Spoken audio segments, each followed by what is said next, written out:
गांव में दो दोस्त मृदुल और नीलकांत रहा करते थे। वह दोनों बचपन से ही मित्र थे। उनकी मित्रता इतनी पुरानी हो चुकी थी कि लोग उनकी दोस्ती का उदाहरण दिया करते थे।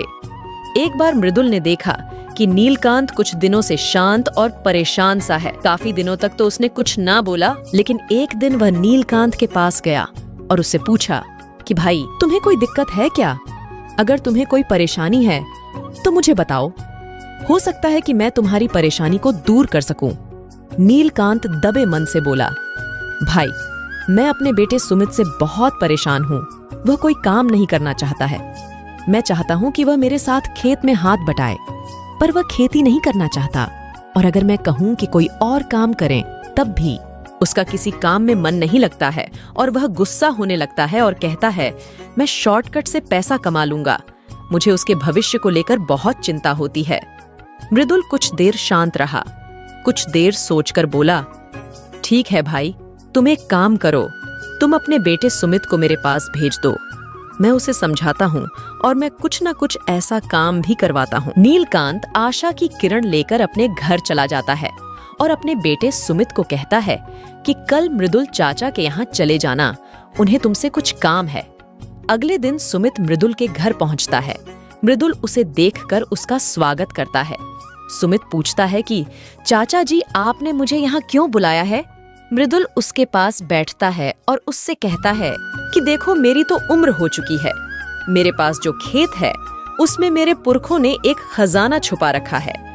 अब मेरी उम्र ऐसी नहीं है कि मैं उस खजाने को खुद से निकाल सकूं, और अगर मैं किसी और से खजाना निकलवाने की बात करता हूं तो हो सकता है कि वह मुझे खजाने के चक्कर में मार भी डाले और खजाना निकालकर स्वयं लेकर चला जाए।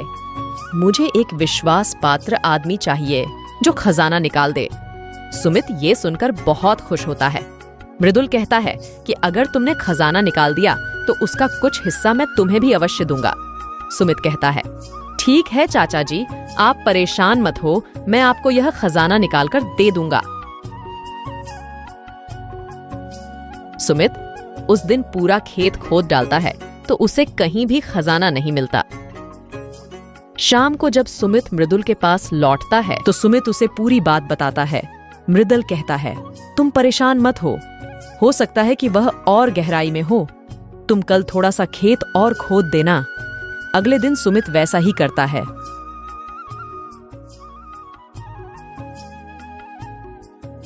उसे उस दिन भी कुछ नहीं मिलता है और वह झुंझलाकर मृदुल के पास पहुंचता है और उससे कुछ भी ना मिलने की शिकायत करता है।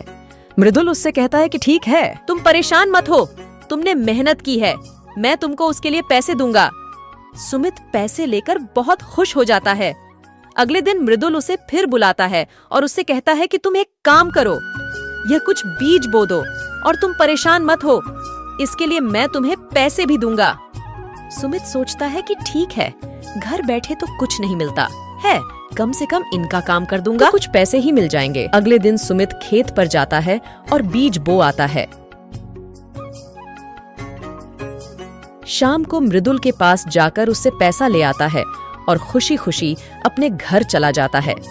काफी दिन बीत जाने के बाद सुमित अपने पिता के साथ उस खेत के सामने से निकल रहा होता है।